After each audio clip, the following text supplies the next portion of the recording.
ہم کس غلیظ معاشرے میں رہتے ہیں جہاں ایسے ایسے سانحات اور واقعات سامنے آتے ہیں کہ جس پر بات کرتے ہوئے بھی شرم آتی ہے، تکلیف ہوتی ہے۔ لاہور کے 2 تعلیمی اداروں میں 4 درندے جو دنیا کے معتبر پیشے تدریس سے تعلق رکھتے ہیں، بچیوں کو موبائل فون پر فحش مواد بھیج کر اللہ جانے کون سی تسکین حاصل کر رہے تھے۔ 4 سالوں سے جنسی طور پر بچیوں کو ہراساں کر رہے تھے۔ بچیاں یہ کر برداشت کرتی رہیں۔ آخر کار ایک بچی کے موبائل سے اسکرین شاٹس کی بنیاد پر ان 4 درندوں کو نوکریوں سے فارغ کیا گیا۔ والدین یقیناً بچوں کے مستقبل کے حوالے سے شدید خدشات کا شکار ہیں۔ اسکول تو بالکل خاموش ہیں، لیکن میں شکریہ ادا کرتی ہوں وزیر برائے انسانی حقوق جناب شری مزاری صاحبہ کا، جنہوں نے اس واقعے کا نوٹس لیا، ورنہ میں نے ایسے درندے بھی دیکھے ہیں جو ساری کارستانیوں کے باوجود بھی اپنی نوکریوں پر بحال ہیں اور ان کے خواتین کولیگز ہی انہیں سپورٹ کرتی ہوئی دکھائی دیتی ہیں۔ بچیاں بیچاری بدنامی اور فیل ہو جانے کے ڈر سے ڈری سہمی اور منہ بند کیے رکھتی ہیں۔ اگر جن کا میں نے تذکرہ کیا وہ واقعی مجرم ہے تو ایسے غلیظ درندوں کو مثالی سزائیں دی جائیں، اتنی کڑی نظر ان پر رکھی جائے کہ دوبارہ کہیں نوکری بحال نہ ہو۔ خیر سے ایک اور قصہ ناظرین، کانوں کو یہ کتنا بھلا لگتا ہے نا، یہ الفاظ کتنے اچھے لگتے ہیں کہ ادارے پرائیویٹائز نہیں کریں گے، مینجمنٹ بہتر کریں گے، اداروں کو اپنے پیروں پر کھڑا کریں گے۔ کہاں گئے وہ سنہرے لفظ کہنے والے عملی اقدامات؟ اداروں کا برا حال ہے، عوام تباہ حال ہے، خدا جانے کون سی بدروح کا سایہ پڑ گیا ہے کہ ایک کے بعد ایک آفات ہیں کہ تھمنے کا نام ہی نہیں لے رہی ہیں۔ کورونا کی مصیبت ابھی ختم نہیں ہوئی ہے، ٹڈی دل کے غول سبزہ چٹ کرنے کے لیے نازل ہو گئے ہیں۔ 20% اضافی بارشوں کے باعث سیلاب کی پیش گوئی نے رہی صحیح کسر پوری کر دی ہے۔ معیشت جان کنی کے عالم میں ہے، بے چینی، افراتفری اور بے اطمینانی سانپ بن کر عوام کو ڈس رہی ہے۔ پیٹرول کے بم نے لوگوں کے چھکے چھڑا دیے ہیں، لیکن وزیر اعظم صاحب فرماتے ہیں کرسی آنے جانے والی چیز ہے، آپ نے گھبرانا نہیں ہے۔ تبدیلی سرکار میں پی آئی اے کی حالت بھی تبدیل ہونی چاہیے تھی نا، لیکن یہ دیکھیے پاکستان کا روشن باپ پی آئی اے، اس کی بربادی ایک دم نہیں ہوئی، وقت لگا۔ دھیرے دھیرے پاکستان کی پہچان، پاکستان کا بہترین ادارہ، دنیا کی بڑی ایئر لائنز کی تربیت کرنے والا ادارہ بربادی کی گہرائیوں میں گرتا گیا، اور آخری کیل وزیر برائے ہوا بازی غلام سرور صاحب کے غیر ذمہ دارانہ بیان نے ٹھونک دیا۔ بہت بڑا اقدام، بہت اچھی کاوش کہ طیارہ حادثے کی رپورٹ سامنے لائے، لیکن بغیر تحقیق، بغیر ثبوت کے پائلٹس کی ڈگریوں لائسنس کو جعلی کہہ کر ساری دنیا میں پاکستانی پائلٹس اور پی آئی اے کو مشکوک کر دیا ہے۔ اس غیر ذمہ دارانہ بیان کا نقصان روزانہ کسی نہ کسی صورت سامنے آ رہا ہے۔ حکومت کی جانب سے تو اب تک کوئی کارروائی سامنے نہیں آئی ہے۔ دنیا بھر میں کام کرنے والے پاکستانی پائلٹس کے لیے مشکلات ضرور شروع ہو گئی ہیں۔ پہلے ویتنام نے پاکستانی پائلٹس کو گراؤنڈ کیا، اور اب یورپی یونین ایئر سیفٹی ایجنسی نے پی آئی اے کے یورپی ممالک کے لیے فضائی آپریشن 6 مہینے کے لیے معطل کر دیے ہیں۔ یقیناً یورپ کے اس اقدام سے خسارے میں جاتے ہوئے ادارے پی آئی اے کو شدید نقصان پہنچے گا۔ سوال یہاں پر یہ کہ وزیر ہوا بازی نے اپنے تئی بڑے بڑے انکشافات کر دیے، رپورٹ پبلک کر دی، لیکن اس بربادی کی ذمہ داری کس پر عائد ہوگی؟ یہ نقصان کون پورا کرے گا؟ اور سوال یہ بھی کہ اس جرم میں پائلٹ سے زیادہ سول ایویشن اور لائسنسنگ کا شعبہ مشکوک ہے۔ وہ مجرم ہے جس نے ان پائلٹس کو کسی بھی وجہ سے مبینہ طور پر مشکوک امتحانات کے نتیجے میں لائسنس جاری کیے۔ لائسنس اور ڈگریاں کس نے اور کیوں جاری کی؟ ان کے نام کب سامنے آئیں گے؟ ان کے خلاف کارروائی کب ہوگی؟ یہ بڑا اہم سوال ہے۔ پروگرام کے پہلے سیگمنٹ کی جانب آپ کو لے کر چلتی ہوں۔ قومی اسمبلی اجلاس کے آج کے مناظر تھے، یہ قومی اسمبلی کا اجلاس ہو جائے، وہ بھی سنجیدگی سے ہو جائے، یہ ممکن ہی نہیں ہے۔ آج بھی وزیر اعظم صاحب نے اجلاس شرف بخشا کہ وہ خود ایک بار پھر تشریف لائے، مگر اپوزیشن ناراض ہو کر چلتی بنی۔ معاملہ تو مارو پیٹو تک آنے والا تھا۔ وفاقی وزیر جناب علی زیدی نے پیپلز پارٹی کو قاتل جماعت کہا تو نویر قبر نے کوٹ اتار کر کہا لڑنا چاہتے ہیں تو آ جائیں۔ شکر ہے ہم نے وہ 2012 اور 17 والے مناظر دوبارہ نہیں دیکھے۔ ایک طرف اپوزیشن وزیر اعظم کو اعتماد کا ووٹ لینے کا چیلنج کر رہی ہے، لیکن کیا حقیقت سے شاید خود باخبر ہیں، اسی لیے تحریک عدم اعتماد نہیں لا رہے۔ دوسری طرف مراد سعید کے مناظرے کا چیلنج پیپلز پارٹی کے عبدالقادر پٹیل صاحب نے قبول کر لیا، بولے جب چاہیں جہاں چاہیں مناظرہ کروا لیں، تیار ہیں۔ مگر لگتا ہے خان صاحب بھی آج بھرپور تیاری کے ساتھ آئے ہیں، اور ان کی موجودہ حالات کی سنگینی کا انہیں بڑی اچھے طریقے سے احساس ہو گیا۔ کم از کم ان کی آج کی تقریر سے ایسا معلوم ہوتا ہے کہ فواد چودھری نے جو بیان دیا ہے وہ یوں ہی نہیں دے دیا تھا۔ خواجہ آصف کی بات بھی پھر کہیں کہیں درست لگتی ہے کہ بیان دیا نہیں گیا، دلوایا گیا ہے۔ وزیر اعظم نے ایسا کہ کرسی تو آنے جانے والی چیز ہے، اصل بات ہے نظریے پر قائم رہنا، کہ اگر وہ وزیر اعظم بھی نہ رہے تب بھی ان کے دیگر ساتھی اپوزیشن کو چھوڑیں گے نہیں۔ سنوائیے ذرا۔ تو جناب والا اس بیان سے ان ہاؤس تبدیلی کی آوازوں کو آج تقویت مل رہی ہے۔ انہوں نے بتایا کہ نون لیگ امریکہ کو خوش کرنے کے لیے وہاں جا کر خود کو لبرل کہتی ہے اور ایوان میں بیٹھ کر خواجہ آصف انہیں ریاست مدینہ کا تانا دیتے ہیں. یہ بھی سنوائیے. ویسے ناظرین وزیر اعظم نے ایوان کو بتایا کہ انہوں نے ساری دنیا کو بتایا کہ ریاست مدینہ کا ویژن ہے کیا. وہ موقف کے ساتھ یہاں کھڑے ہوئے ہیں, یو این میں جا کر بھی وہی بات کرتے ہیں. ناظرین خان صاحب نون لیگ پر برستے اچانک بلاول پر آ گئے اور پھر سے ان کی نقل اتارنے لگے, اور ایسا انہوں نے پہلی بار نہیں کیا ہے. بہرحال یہ والے ان کی گفتگو سنیے. جب آپ سٹرگل کے بغیر ایک پارٹی کا چیئرمین آپ کو بنا دیتے ہیں تو آپ کہتے ہیں پھر جب بارش آتا ہے تو پانی آتا ہے. بس یعنی آپ نے کبھی سٹرگل. جیسے خان صاحب جب آپ اخلاقیات کی بات کرتے ہیں تو کم از کم یہ آپ کو جچتا نہیں ہے. خیر وزیر اعظم پاکستان اسٹاک ایکسچینج حملے میں بھارت ملوث ہے.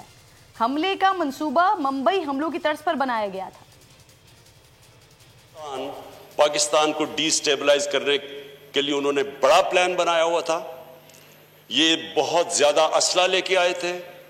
ان کا صرف ایک ایم تھا کہ اسٹاک ایکسچینج کے اندر جا کے اور وہاں ان کو ہاسٹیج رکھتے. اور جو ایک دفعہ ممبئی میں بہت بڑی دہشت گردی ہوئی تھی, بالکل اسی طرح کا پلان تھا کہ اسٹاک ایکسچینج میں بھی یہ وہی کرتے.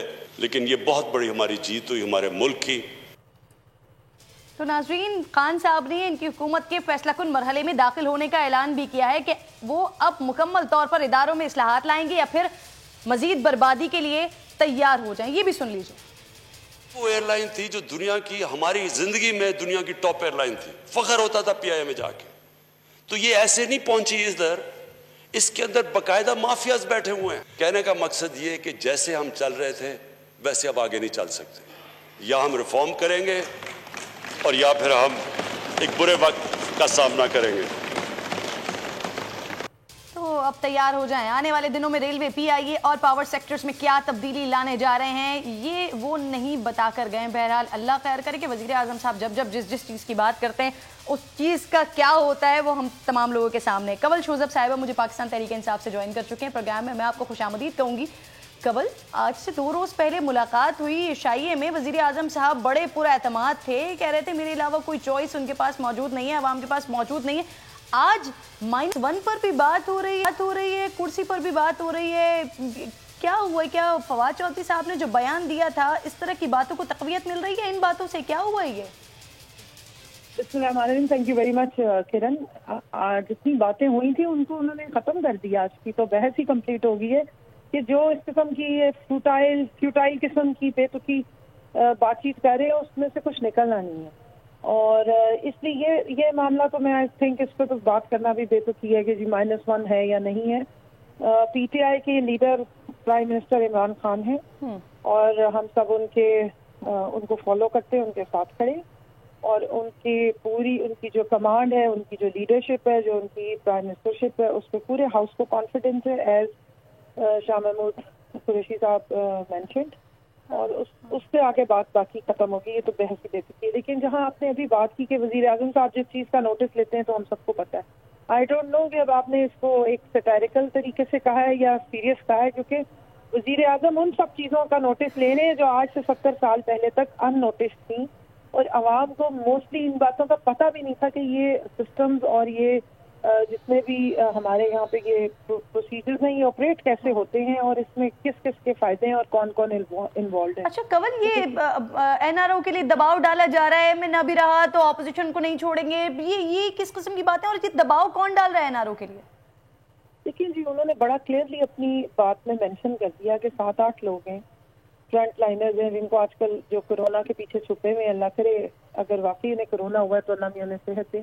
ویسے تو اب سپریم کورٹ بھی ان سے مانگ رہی ہے کہ کورونا کے ٹیسٹ دے دیجئے, پتہ لگ جائے, کیونکہ یہ وہی لوگ ہیں. کس کی جانب اشارہ کریں کول آپ؟ جی آواز آ رہی ہے؟ جی بالکل آواز آ رہی ہے. میں آپ سے پوچھ رہا ہوں یہ وہی لوگ ہیں جو کورونا کو کہتے ہیں کہ بہت سیریس بیماری, لیکن ان کو دیکھ کے ہمیں یقین آ گیا کہ کورونا کی 4-5 ٹائپس ہیں, اور موسٹلی جو ہماری اپوزیشن ہے اس کے لیے تو کورونا بہت فرینڈلی ثابت ہوا ہے, کیونکہ وہاں پہ تو کورونا کے پیچھے چھپا جا رہا ہے. لیکن اینی ہاؤ بات ساری یہ ہے کہ جو کیسز ہیں, جو کرپشن ہے, جو اپنے کرتوت ہے, اس کو اگر آپ سیاست میں یوز کریں گے ایز اے شیلڈ تو وہ اب اس ملک میں شہباز شریف صاحب دباؤ ڈال رہے ہیں.